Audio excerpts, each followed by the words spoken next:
Hi friends, welcome to వినేజ్ vlogs. ఈరోజు నేను ఒక ఎక్స్పెరిమెంట్ అయితే చేయబోతున్నాను. అది వాటర్లో నిమ్మకాయ వేసి మిక్స్ చేసి దానిపైన బ్యాటరీ పెడితే అది అట్రాక్ట్ అయ్యి పైకి వస్తుందంట.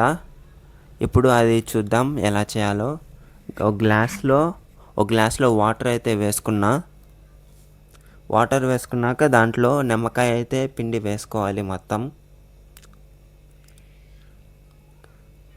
అట్లా టోటల్గా లెమన్ అంతా వేసుకున్నాక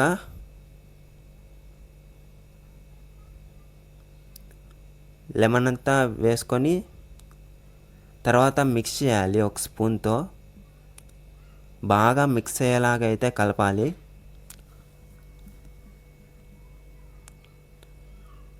అట్లా బాగా మిక్స్ చేసినాక దానిపైన అయితే బ్యాటరీ పెట్టాలి. సో గైస్, వాటర్ అయితే పైకి రాలేదు. ఈ ఎక్స్పెరిమెంట్ ఫేక్. మన వీడియో నచ్చితే లైక్, షేర్ అండ్ సబ్స్క్రైబ్ చేసుకోండి. తర్వాత వీడియోలో కలుసుకుందాం. బాయ్.